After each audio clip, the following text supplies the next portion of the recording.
Oh, thanks, Vivian. It was supposed to have been recorded. Um, so we're looking at the budget timeline.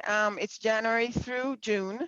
The unrestricted general fund and BSEP, and also LCAP. So those are the three things that we will look at. And again, this is a summary of the calendar that goes to the board, that the final budget calendar that went to the board. This just takes a little deeper dive in terms of what each component will be trying to achieve in each month. And this is actually broken down further when we meet with the principals and site plans and so on. So this is just a roadmap, and it contains all the several points of what we're trying to meet in our as we develop our budget. So we're now in February. We're going to be looking at board discussion of priorities. We're going to be looking at school budgets. And of course, LCAP is going to be planning for ed services staffing adjustments if necessary, and identify the goals and metrics.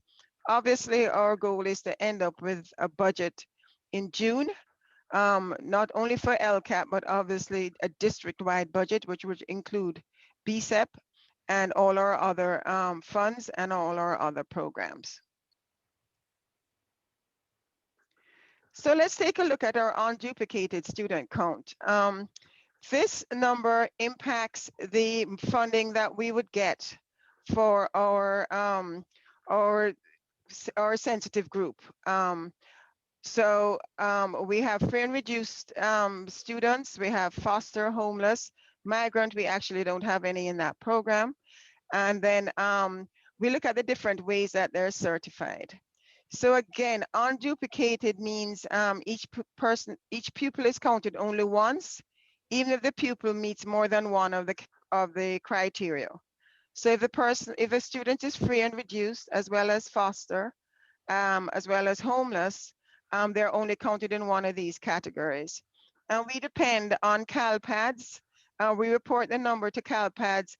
CalPADS does their massaging, and then that number is what we use in building the formula for our supplemental funding. This impacts supplemental funding, not overall funding.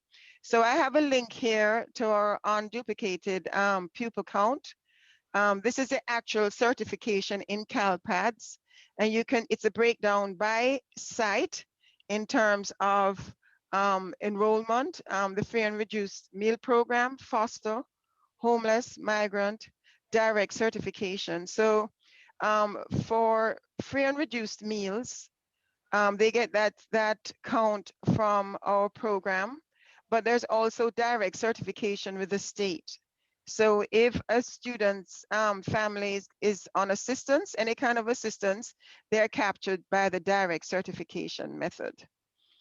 And we also have EL funding eligible. That's another category. So the final column is actually the massaging of these numbers by CalPADS, and this is the number that we work with moving forward, just in terms of the funding for the number of our unduplicated student counts. I also, for those of you who are interested, you can take a look at the definition of unduplicated pupil count. That's from the Ed Code, and that goes into a little bit more detail. But because this is such an important concept when it comes to our funding for our supplemental program, we took a deeper dive in terms of looking at how these numbers are compiled, and then actually what was the trend year over year.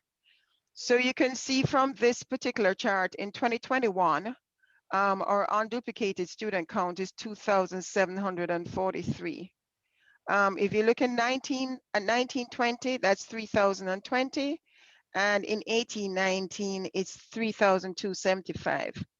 So you can see we're declining from year to year.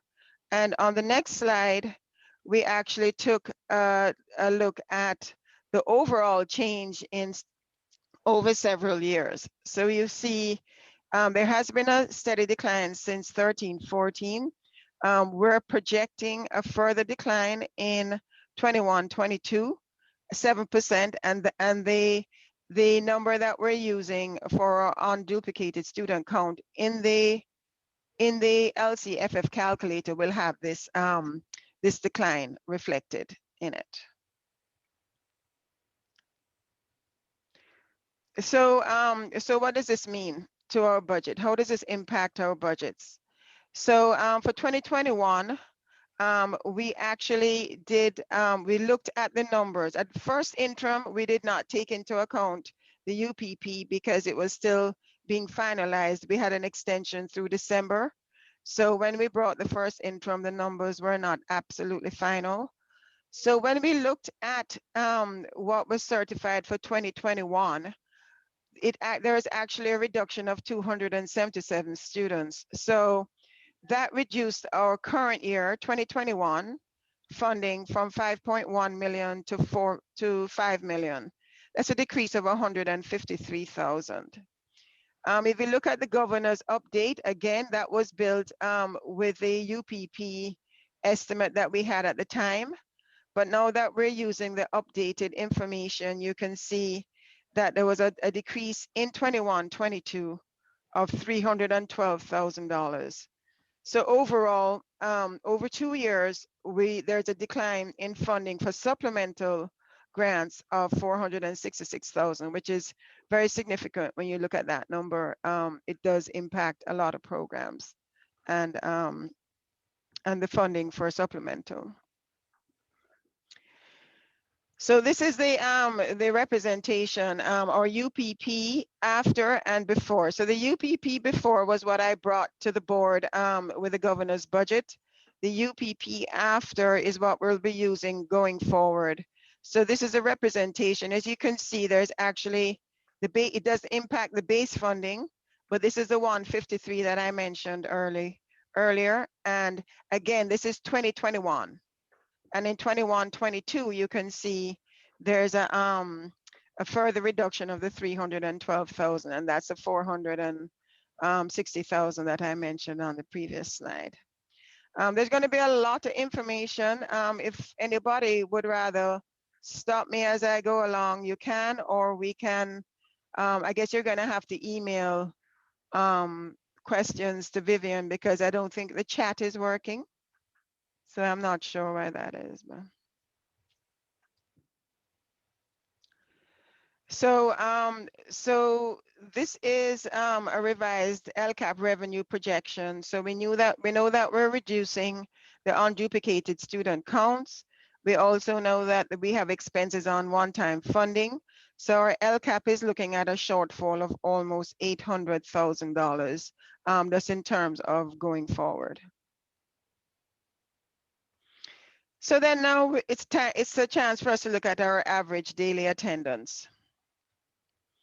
And this is what I was mentioning earlier, the cliff in 22-23.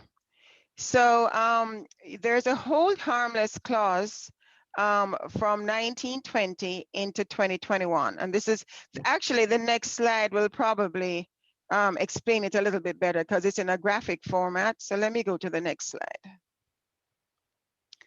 So 1920 was when our COVID hit. In 2021, we're actually funded at the prior year ADA unless there was an increase. If we were steady or there was a decrease, you got the advantage of being funded at 1920 levels. 2021, there's the way that ADA works, you take the higher of the current year or the prior year.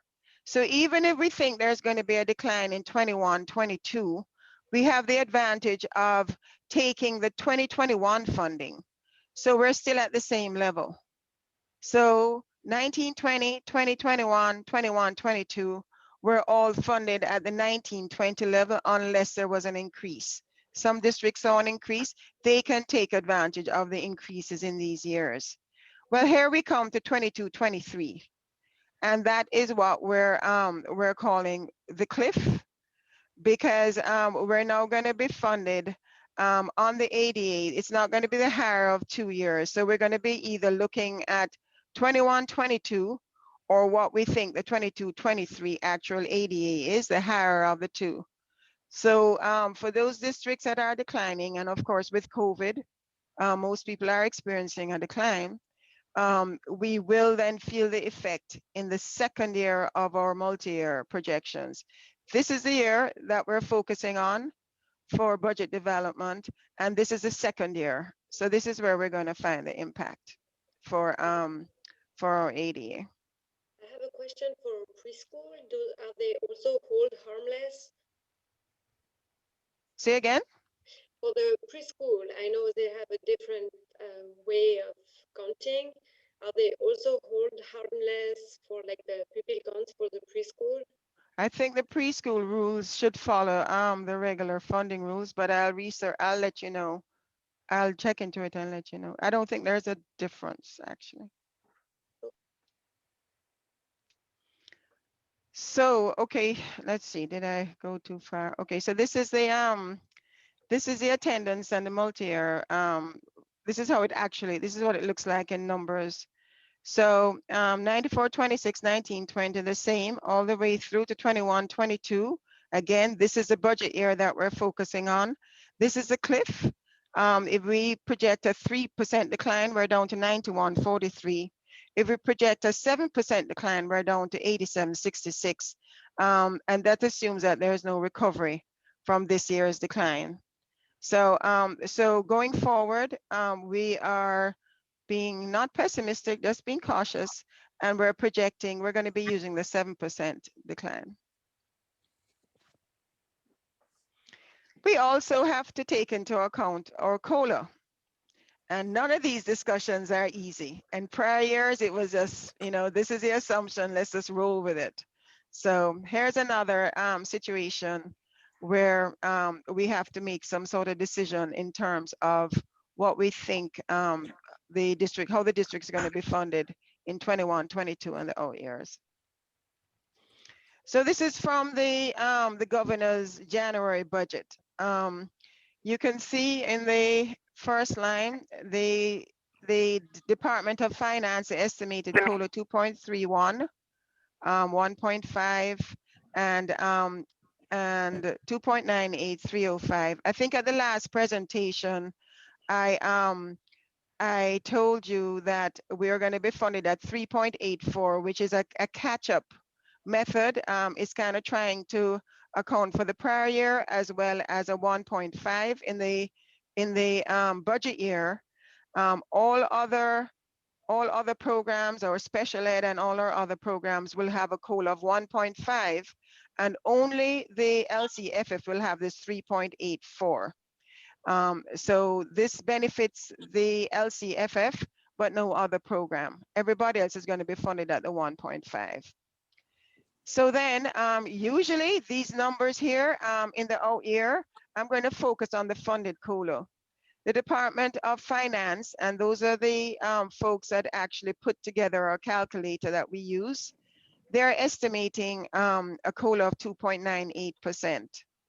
For that same year, school services is projecting 1.28, which is a significant change. Usually they're very close and we can use just one factor. Same with the out year, the 3.05, Department of Finance is projecting 3.05, but school services is looking at 1.61. So again, as it says here from our school services, the estimates are very close. So they included their estimates, school service included their estimates for consideration, which is handy and good. You know, it gives us a lot of information for us to work with. So in terms of COLA in the out years, did I do that? We're actually going to be landing on, I'm not going to spend a lot of time here. I'm going to, this is what it looks like with the Department of Finance numbers. There are higher numbers, so that you would expect that the funding would be higher than the school services scenario. I'm not going to spend a lot of time here because what we thought we would do, we would average. We'll have a blended COLA for our funding model. So we're looking at 3.84, 2.11, and 2.33. So that's the assumption that we have going forward. So, so we came up with our UPP, we came up with our ADA, and now we've come up with our COLA. So what does this mean for the district overall? So let's see if we have this correct now. Our unduplicated student count, 22551, and we're holding that across all years. The enrollment, we had a dip in 22-23. Our UPP, this is an average in the calculator. These are just numbers straight from our calculator. This is our ADA, and this is our COLA. So all of these factors, actually, not so much the enrollment, but all these other factors are built into our calculator. And when we look at the impact on our funding, this is what it looks like overall. And what I did, I looked at the funding from one year to the other, and the change in base, supplemental, and overall funding. So, so in 21-22, you could see our base funding is 90.9, 4.87. The total is 95.8. Again, this is our focus. This is our year that we're focusing on. But because of, we have to look at 3 years in our multi-year, you can see the drastic reduction in our base funding. There's a $4 million loss here, down to 86.9 million. Supplemental funding, the 389, now at 4487. This is the second year. So you can see overall, there's a change in LCFF funding of 4.4 million. And in 23-24, the cliff has kind of rolled to the next year. So we will be getting somewhat of a COLA that's going to give us 1.9 million in base funding, 104 in supplemental, total 1.9. So our total LCFF funding is 93.4 million. So a long way around us getting to the point where we can land on starting our multi-year projections. We don't only look at the current year. Like I said, you have to look at the subsequent 2 years. And I think I will take questions at this point because it's important for us to understand how we're building the budget. And then if you have any questions, I can answer them at this point. My light just went out in my office. Any questions? Oh, hearing none. We'll move on to actually, the. Sorry, can I jump in? This is Rob Collier. Yes, Rob. I just noticed the what seemed to me to be a precipitous drop in enrollment overall, and I may have missed something earlier, but that seems worthy of comment. So we were projecting a 7% decrease in enrollment.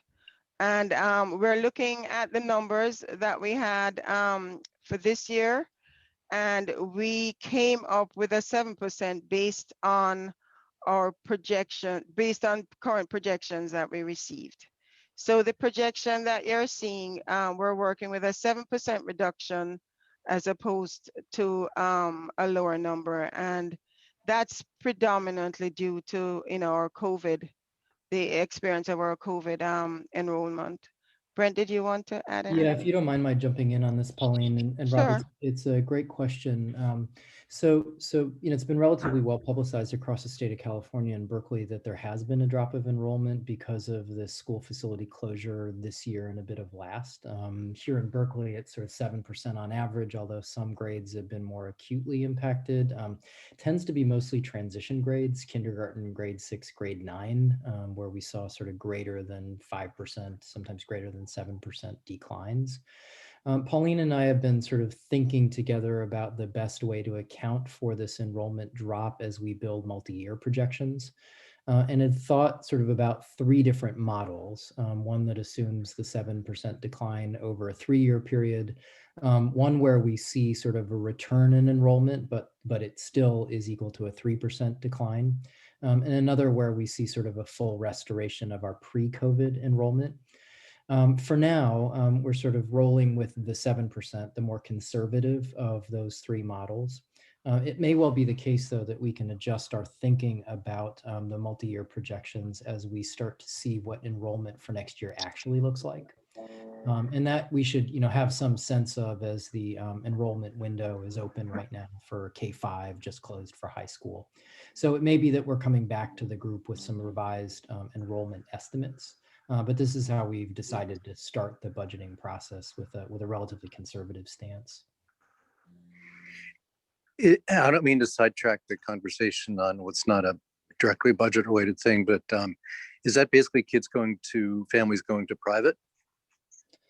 We think it's a number of things, and unfortunately, we don't have the data. The state doesn't collect the data that would help us understand definitively what's happened with those families. But anecdotally, we think that there's some families who went to private, some who left the area or even the state, some who sought private programs, some who are just sort of taking a year-long break from the district, but are here in town and doing things like pods, or have joined a different school, like an outside camp that I'm aware of in one family's case.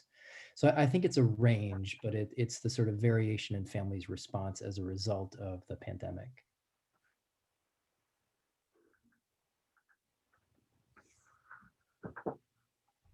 Any other questions? Okay, so hearing none, I'm gonna move forward with our multi-year projections. And again, this is a pretty rough estimate. It's going to be impacted by the current year, 2021, that we're in, that impacts the beginning fund balance. Remember, we're taking the second interim to the board on March 10th, I believe, the first meeting in March. So these numbers may be impacted by the the second interim. But this is our best thinking right now. And of course, it's a very fluid situation. So we expect that there will be changes going forward.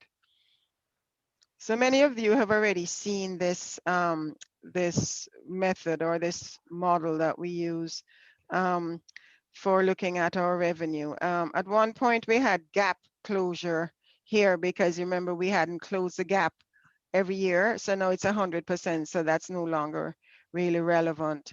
We look at the COLA, you can see we're using the blended COLA in 22-23, and then our blended COLA in 23-24, or ADA assumptions, or unduplicated student count. And this is what it results in. Our base funding, 91 million, 4.9 supplemental, 95.9 LCFF funding. Across the board, it's 91.4 for 22-23 and 93.5 for 23-24. State funding is relatively flat, and that's from 21-22 through the out years. Local funding is also relatively flat. If we have significant changes here, obviously, they'll be adjusted as we get that information. And remember, this is the unrestricted general fund. So in our expenditures, and this is just projecting our salaries, our stipend column, we look at the impact of STRS and PERS increases, and then assumptions in terms of our discretionary spending. So the first line here looks at our expenditures, 92.7, 95.6. Now, this is a significant increase here. Because our PERS and STRS, we got a bit of a relief in 21-22, which goes away in 22-23. So almost $2 million of that increase is actually our PERS and our STRS. And I would have thought this number here would have been higher, but I'll review that just to check. It wouldn't be the same. But so is that a snigger I heard? So in budget adjustments, just in terms of trying to make our budget whole, we're looking at a 6.5 ongoing budget reductions, which is kind of to be expected. We have the $4 million reduction in revenue. So with this drop in revenue here, we have to cover that. Our expenses have not, significantly reduced. And then we have the increase in expenditures actually. So we're looking at almost a $9 million balancing budget adjustments. I'm not saying budget cuts. I'm not saying budget reductions. I'm saying budget adjustments. That could be one-time revenue. It could be another funding source. It could be several alternatives. I'm just showing it in the expenditure category.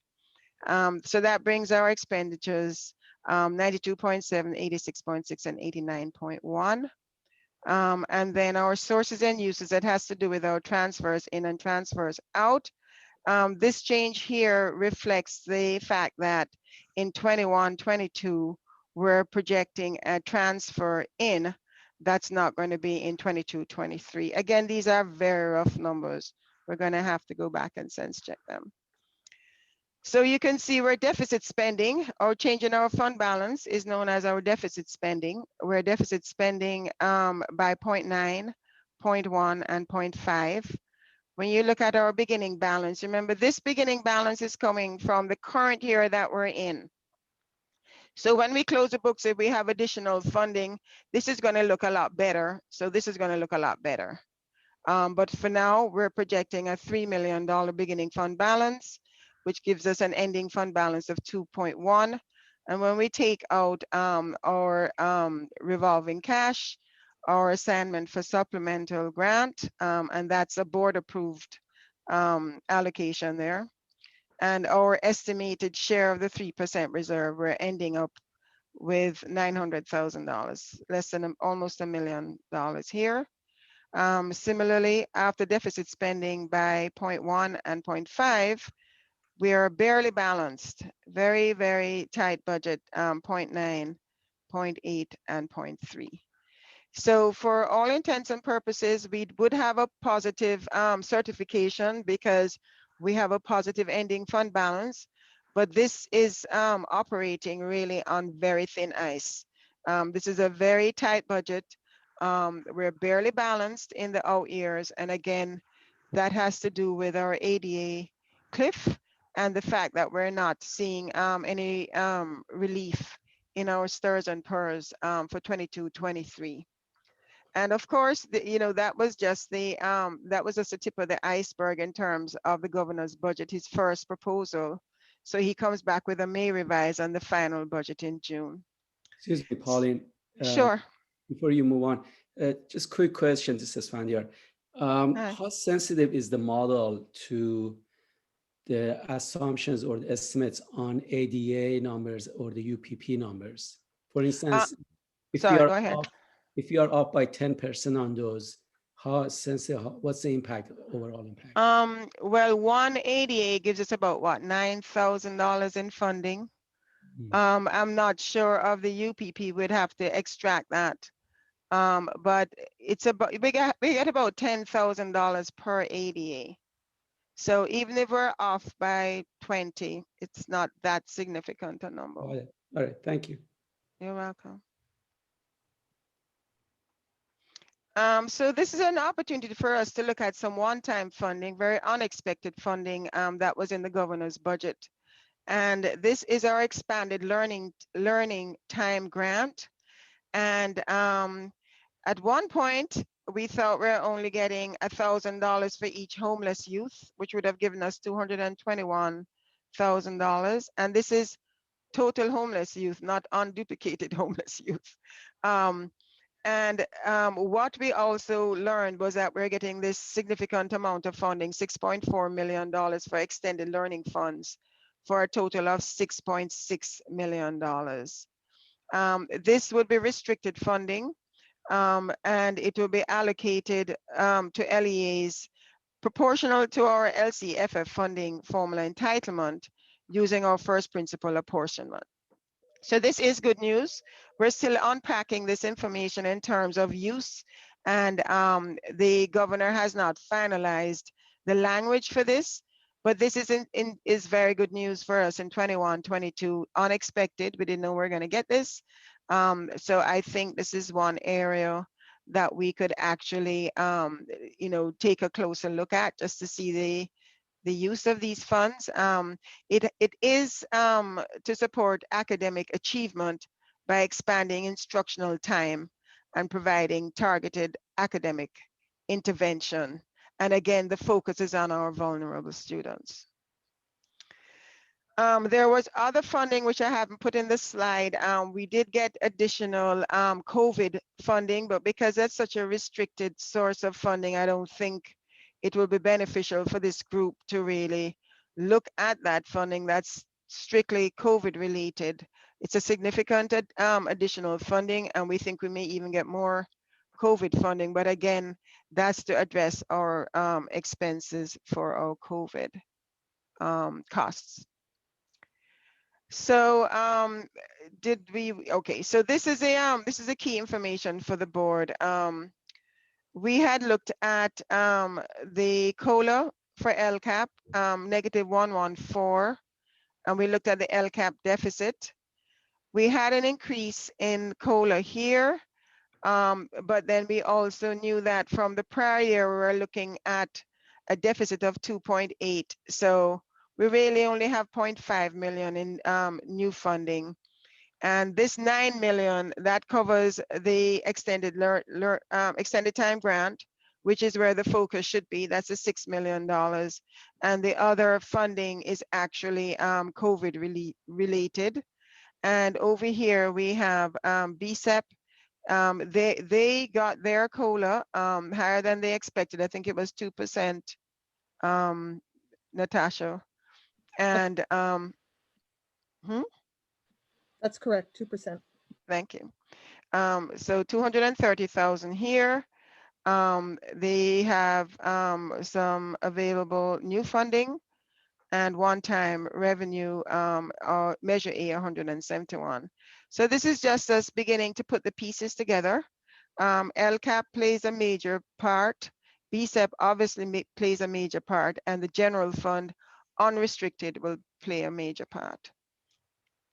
So with that, I will hand it over to Dr. Stevens to look at the high-level priorities. So I'm going to stop sharing, Brent, and then you can share. Let me see. Or do you want? I can change the slides as you need. If you don't mind. No, I don't mind. Okay, thank you. Good evening again, everybody. In the preceding slide, Pauline shared with you some of what we now know to be some of the major building blocks of the 21-22 school year. We are beginning to get a sense of what the COLA is, what revenue will come in, what revenue may be able to be expended in a flexible way over the course of the next 3 years. And we're also identifying a challenge with the LCAP budget.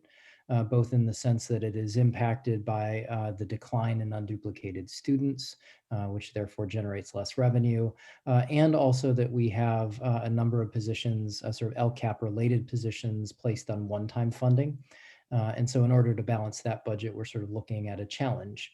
And at the same time, as you saw in the preceding slide, we have a large amount of one-time money available to the district, more I'd say than in any other previous year than any of us have experienced.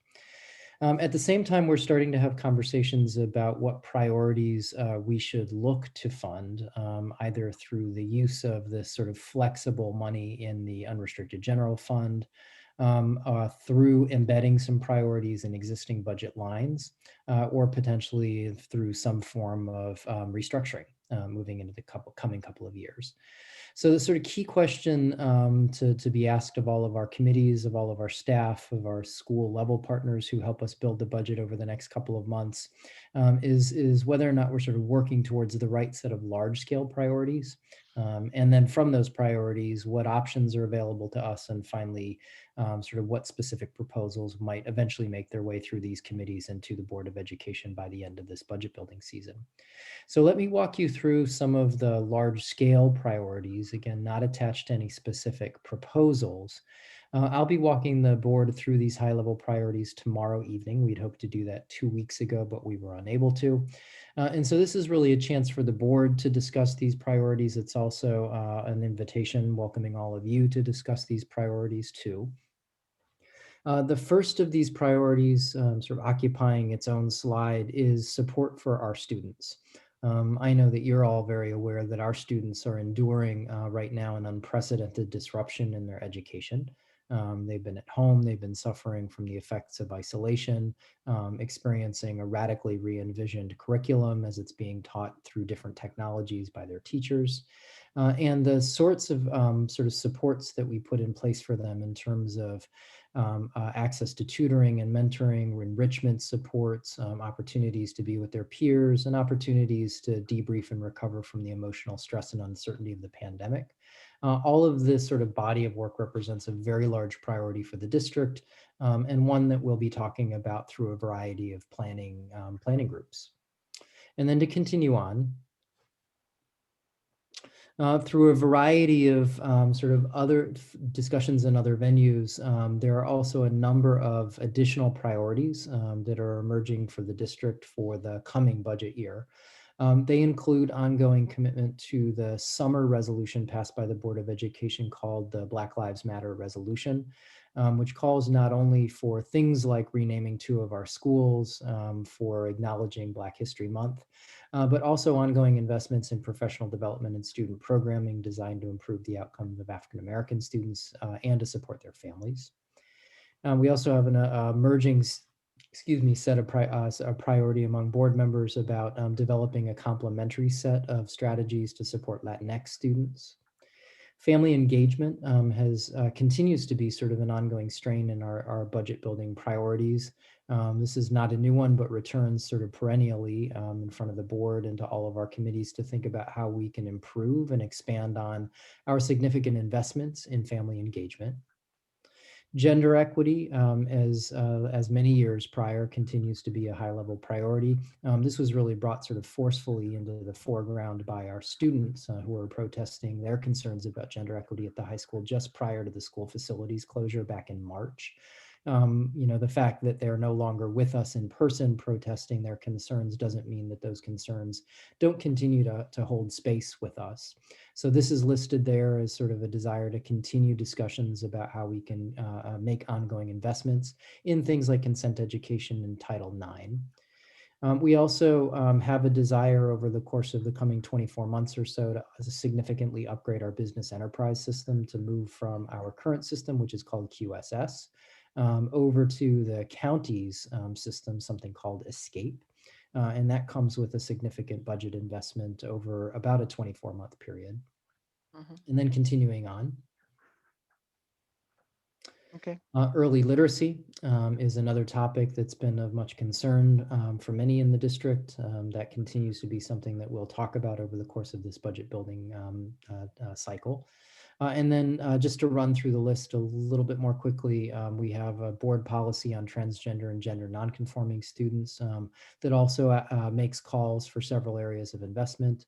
A desire to see us grow in the area of ethnic studies. This is a place where the state has been doing some sort of slow but deliberate work to create an ethnic studies framework for California. In advance of the availability of that framework, we should still be having conversations about ways in which we can invest in this line. We will also be reopening contracts with our labor partners. And so as they sort of begin to come forward, I imagine sort of later in the spring with reopeners, there may also be budget implications as we talk with unions about creating a new 2-year contract. And there's ongoing discussions about math and as well sort of discussions about continuing to improve communications, which have been just so critical through this school closure period. And so that is sort of very high level list. Again, there's no options developed at this point. There's no concrete strategies. Of course, there are many members of staff who do have a number of strategies that they could propose over the course of the coming months. And it's really that sort of set of staff proposals that we envision bringing to committees like the BSEP P&O committee, like this one, our Educator Advisory Committee, PAC, and DLAC over the course of the coming months. Eventually, all of this moves through our committees. We collect recommendations from committees, and then it's eventually brought in the form of a series of proposals to the Board of Education. And they ultimately pass those proposals, typically in small bits at a time. And those then sort of past proposals are rolled up into what is the final budget that's approved by the board in June. So I'm going to pause there. I welcome comments or questions, understanding that it will be in coming meetings where we begin to unpack some of these priorities and start to play with dollars and actual proposals. Nicole has her hand raised. And I see Denise after that. Okay. Perfect. Okay, thanks. So on the first slide about the HighLevel priorities, I didn't, in the words, I didn't see it specifically. I didn't know if it's being included, is a question about how are we planning to try to address the economic economic as well as academic loss or gap that our students have achieved or not achieved this last year. You know, I've been trying to get my head around the concept of at some point, you know, my sons are going to be in a school or environment where they're with kids from other places around the country or who have been in class for, you know, months.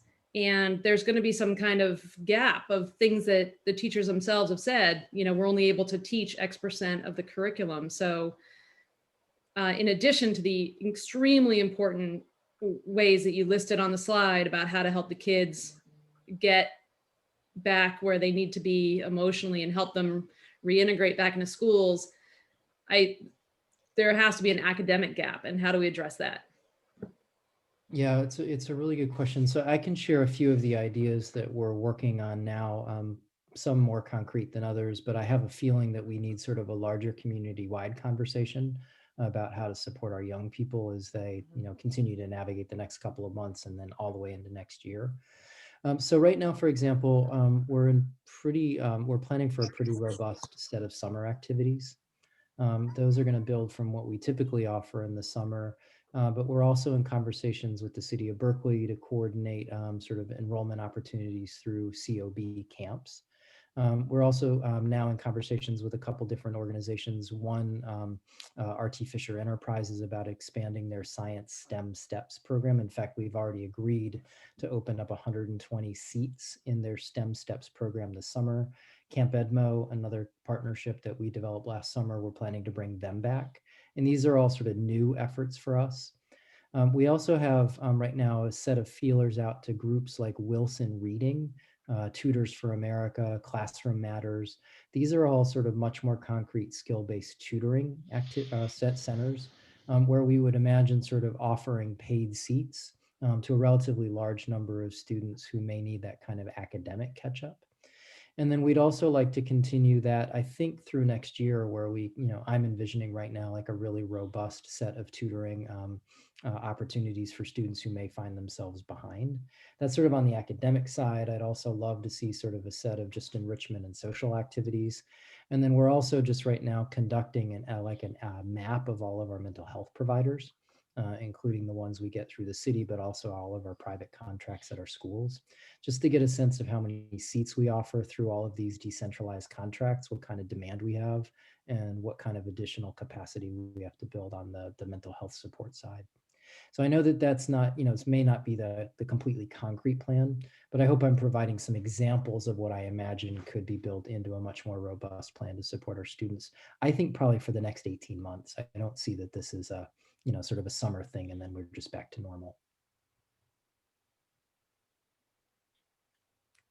Thanks for the question, Nicole, and we'll jump over to Denise. I saw your hand go up next. Well, thank you very much for putting that together. It's a lot of learning. I'm taking my English learner lens. I'm piggybacking of Nicole's comment. Like what I hear from English learner families is like kids are missing their English speaking with peers plus the environment. So it's a double load. And also for the TWI program, it's also like kids that are learning Spanish and don't have Spanish at home are also losing on this end. But mostly what I wanted to address is the question of the decrease in the LCFF supplemental revenue. With DLAC over the years, or our ELAC, what English learner families know is that their kids need integrated ELD and designated ELD, and once their kids are reclassified, they need to be monitored for 4 years. Currently, the district is tasking ELD teacher to do the designated services, and also to monitor alongside with the ELD district teacher to monitor the reclassified kids. And this ELD, most of the ELD teacher cost is on LCFS supplemental. And that for me is a concern. Also regarding the state superintendent letters that was sent in December 2019, where it's really mentioned that ELD integrated and designated plus the 4-year monitoring is a mandate. It's not a supplemental service. So up to now, like we kind of were secured with the LCFF supplemental revenue, but now it's in question with the numbers. So I would like to see what other sources of revenue the district is looking at to serve those kids. It's a need, it's not a supplemental service. So I'm really interested to know. Thank you for that, Denise. You're always among our most well-read parents. I always appreciate that. So I certainly don't have sort of answers to the questions. What we are hoping today at this point is just to illustrate sort of where we're going to experience pressure points. And Pauline, do you mind just scrolling back 1 or 2 slides back to that, this one, the gray boxes, sorry. This one? Oh. No, one more forward. Oh, yeah, okay. Yeah, so this, what I hope we're sort of representing in this particular box is sort of where we've got some opportunities to make additional investments, where we've got some pain points. And so you can see very clearly it's in the category of available new revenue ongoing, that we may have some room to make some new investments. You can see there's a very large amount of one-time money. And so, you know, we have to think creatively about how to use that, what our spending window looks like. And then you can very clearly see in the LCAP column that we're right now experiencing a deficit, or we would experience a deficit if we intended to fund all of our current LCAP activity, given the revenue and given some one-time funding issues. So as we, Denise, the answer to your question is that as we go through this, it's going to be very important that there's lots of opportunities in committee settings and in community forum settings to both advocate for priorities and then to think creatively, given the snapshot of our overall budget picture, about how to meet the priorities of the board, including ELD.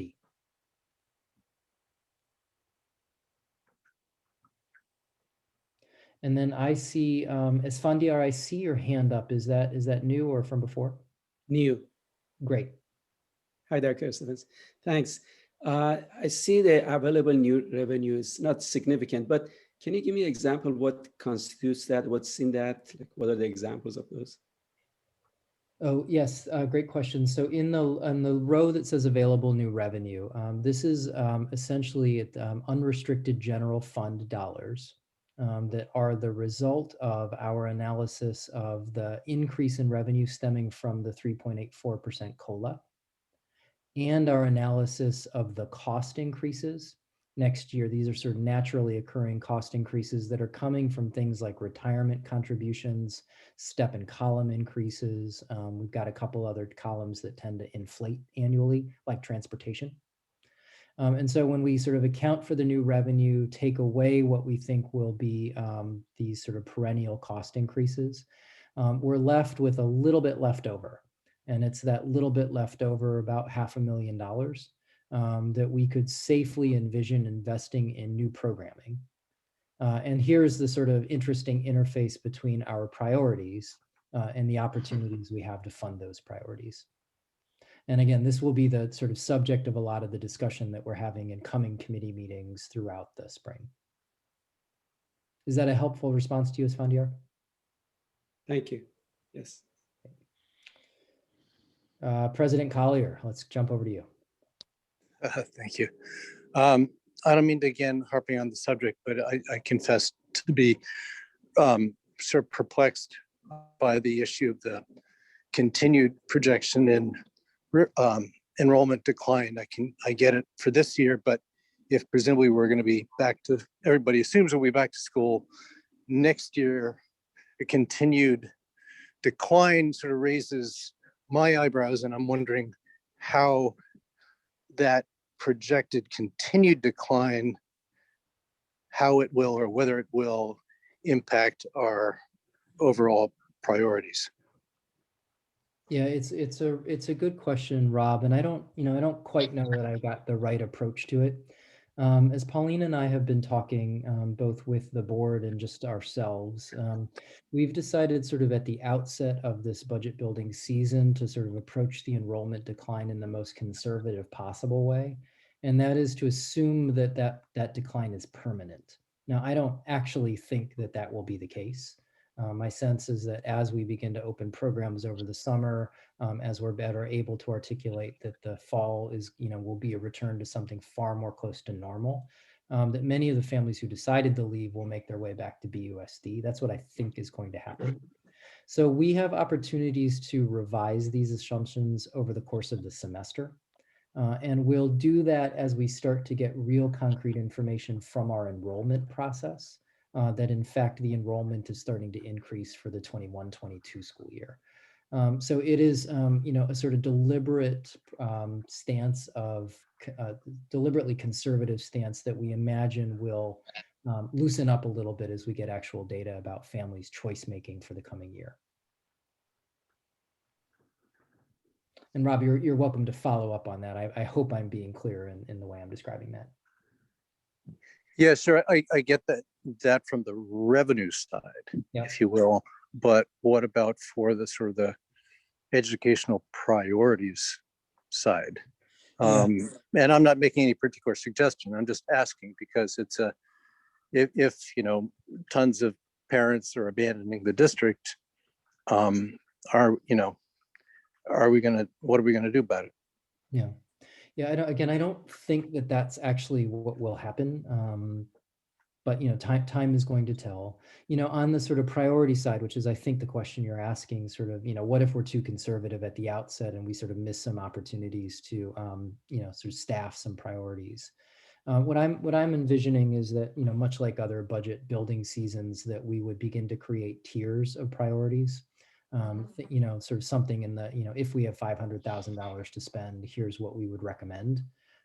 If we have $1 million to spend, and that could again be new revenue or it could be restructuring.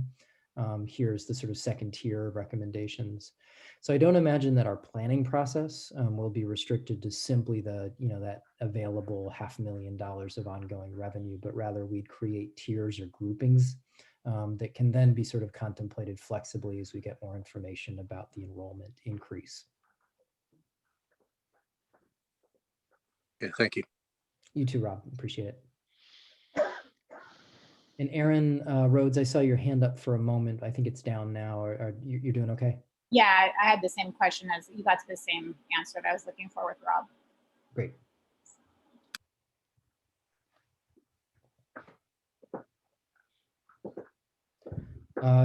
Everybody doing okay? It looks, I think we've sort of made our way through some questions and comments. And Pauline, turning over to you, I think we've actually sort of reached the end of what we had hoped to cover today. Is that true from your perspective? Yes.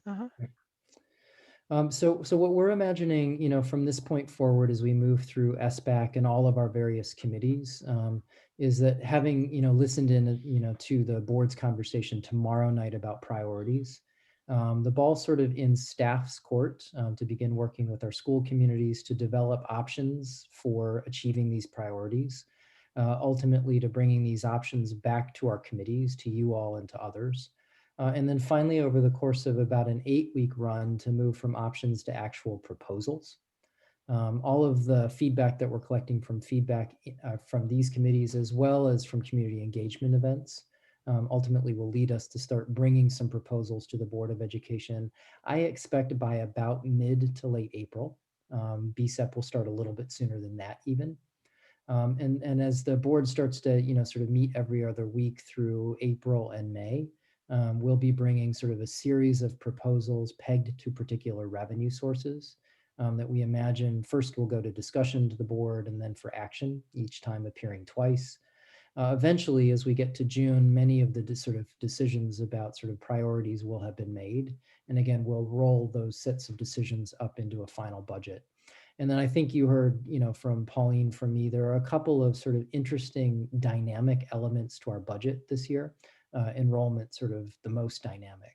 And so we'll be updating, all of our committees, you all included, as we sort of begin to revise these estimates on the basis of real information as it comes in over the semester. So that's kind of a look ahead. I think, the next coming set of conversations are going to be really interesting. They're going to be very substantive. We'll be talking about program and ultimately, sort of working to make some recommendations, you all to me to the school board about the way that the 21-22 budget should be built. So why don't we do one last just check-in, questions, comments, sort of about our SBAC process. And then it may be the case that we adjourn just a bit early tonight.